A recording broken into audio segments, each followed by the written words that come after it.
আমি কে? আমি একজন সৈনিক। আমি অজেয়কে জয় করব। আমার কাছে পরাজয়ের কোনো স্থান নাই। সবাই যেখানে থমকে দাঁড়ায় আমি সেখান থেকেই শুরু করি। আমি সবসময় আমার দেশ, পিতামাতা, আমার সহযোদ্ধা এবং প্রশিক্ষকদের কথা মনে করে আমার দুর্বলতাকে সাহসে পরিণত করব। কঠোর পরিশ্রমে আমি মানসিকভাবে সুদৃঢ়, শারীরিকভাবে দুর্বল। আমি কে? আমি একজন গর্বিত সৈনিক। কেউ আমার অস্তিত্বকে খাটো করে দেখতে পারবে না। কেউ আমার সক্ষমতাকে কোনো সীমা দিয়ে আবদ্ধ করতে পারবে না। আমার দৃঢ় আত্মবিশ্বাসী আমাকে এগিয়ে নিয়ে যাবে অসম্ভবকে সম্ভব করার পথে। পরাজয় বা পিছু হটা এসব শব্দ আমার অভিধানে নেই। ব্যর্থতা, ভুল করার সংজ্ঞা আমি জানি না। আমার হৃদয় দুর্বলতার কোনো স্থান নেই। আমি কে?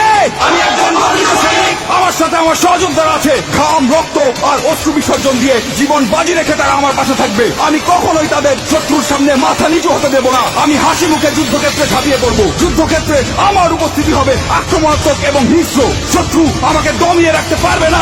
আমি কে? আমি একজন গর্বিত সৈনিক। আমি যুদ্ধক্ষেত্রে শুধু বিজয়ের অর্থ বুঝি। পরিস্থিতি যতই খারাপ হোক না কেন, আমার হাত পা গুলো দুর্বল হয়ে পড়লে আমার মানসিক শক্তি আমার শরীরকে এগিয়ে নিয়ে যাবে। কিন্তু আমি কখনোই আত্মসমর্পণ করব না। আমি সর্বদা আমার দেশের সম্মান, গৌরব এবং মর্যাদা সমুন্নত রাখবো। আমি কে? আমি বাংলা মায়ের একজন গর্বিত সৈনিক। দেশ আমাকে স্মরণ করবে, ইতিহাস আমাকে স্মরণ করবে। আমি কে?